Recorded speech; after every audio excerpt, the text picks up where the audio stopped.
If you don't want it, don't say it. Hi, I'm Reverend Andrew Bozeman, and this is On the Wings of Your Mind. The subject of the day's talk is, if you don't want it, don't say it. Today we're facing a world where technocracy is becoming the dominant force in our lives, and its advocates feel that spirituality is irrelevant.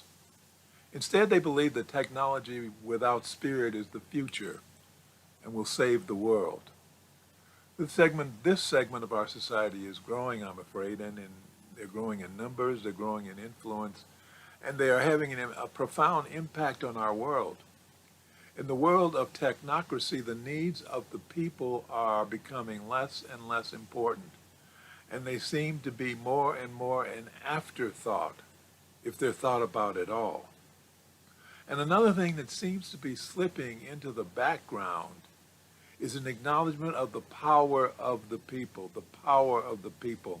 In a world where people matter less and less, the people are becoming convinced that they are powerless. Perhaps you're convinced that you are powerless. This is incorrect. This is wrong. You are much more powerful than you realize. I'll admit you might be irritated or angry about the fact that you're being diminished by those who are supposedly in charge. And because you're feeling negative, you're probably tempted to speak in negative ways. But since you're much more powerful than you realize, because your word is much more powerful than you know, speaking in a negative way can boomerang on you. Speaking in a negative way can boomerang on you, and it can bring negativity raining down upon your life. So if you don't want it, don't say it.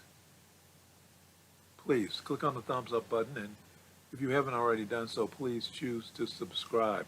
Remember, I'd love to hear your thoughts, your comments, your shares, which you can use on the chat box on the right side of the screen or the comment section below.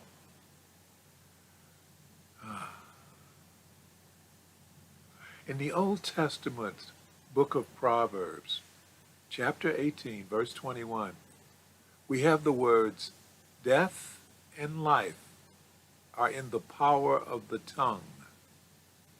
Death and life are in the power of the tongue.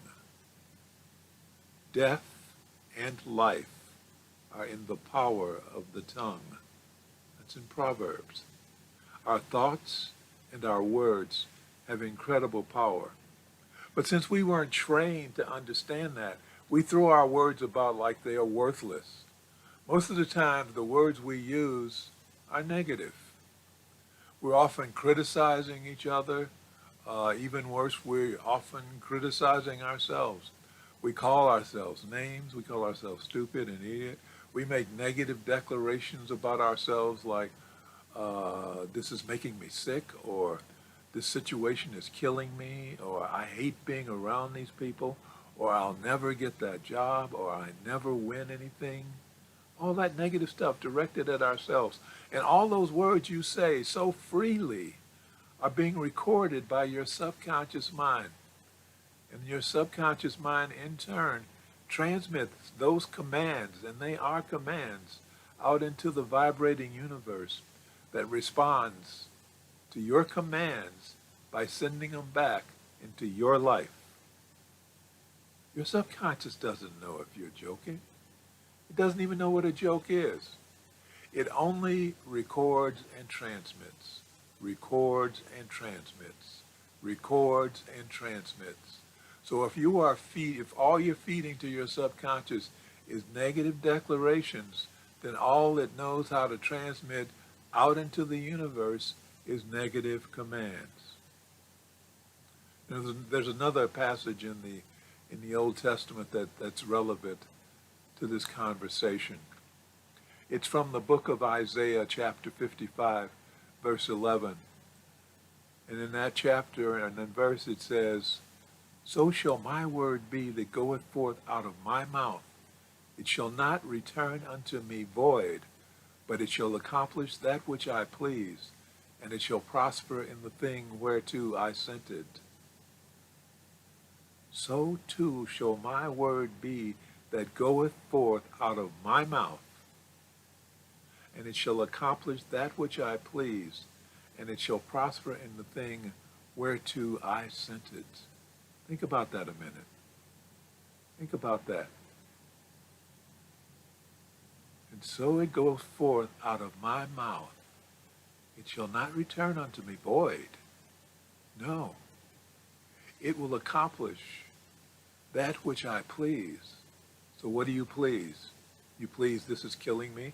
You please, this is making me sick. You please, I'll never get that job. Is that what you want? So it goeth, my word goeth forth out of my mouth, and does not return to me void, but it shall accomplish that which I please, that which I send out, and it shall prosper in the thing whereto I sent it, and it will happen. So what are we talking about here? We're talking about spiritual law. And as we can learn more and more every day, if we pay attention, spiritual law can have a profound effect upon physical reality.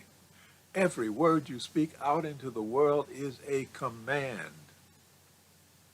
Yeah, granted, because you have a tendency to spew out words haphazardly, they lack a lot of independent power.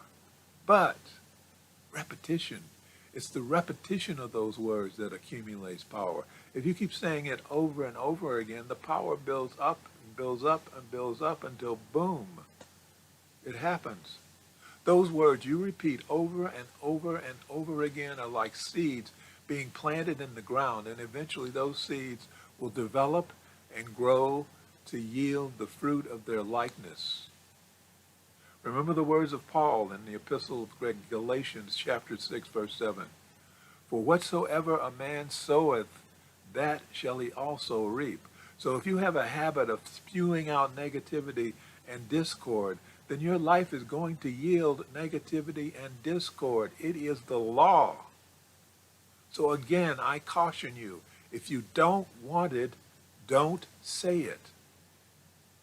So what do you say instead? Well, first of all, it's a good idea to talk less. Remember, when you talk, you're sending out energy. And as you know, when you expend a lot of energy, it gets depleted. Run a race, clean the house, have sex.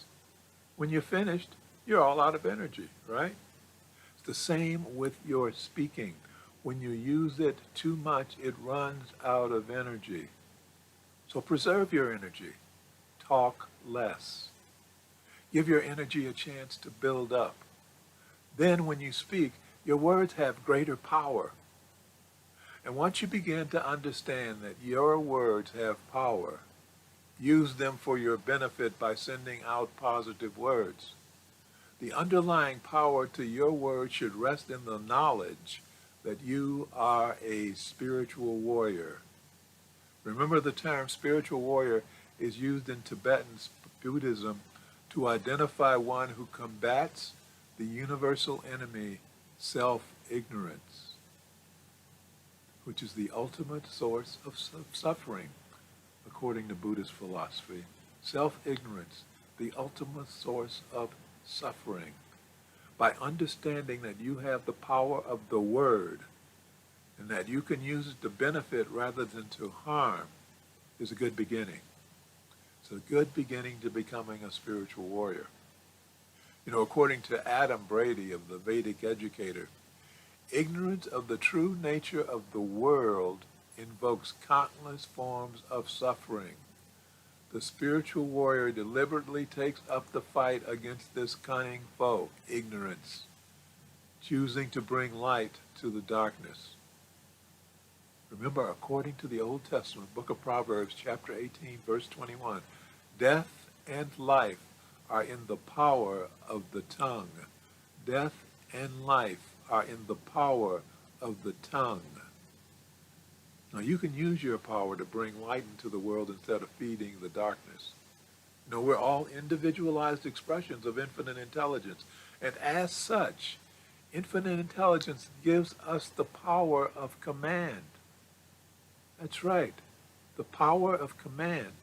In Matthew chapter 7, verse 7, it says, ask and it shall be given to you.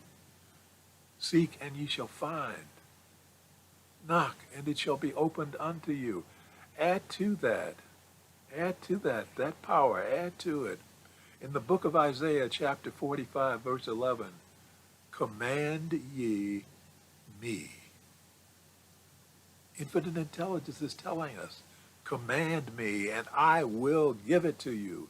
Tell me what to do and I will give it to you because I want you to be happy, because I want you to have what you want. Command ye me. You have power. Your words have power.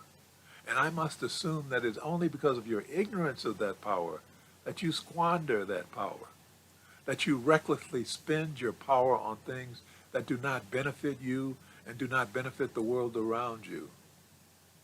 It is the mission of the spiritual warrior to combat that universal enemy, self-ignorance.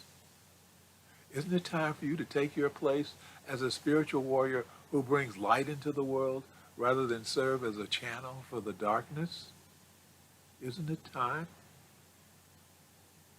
Let's close with prayer. Thank you, Infinite Intelligence, for bringing all of us together in this life so that we may become spiritual warriors and join in the work we have come here to do.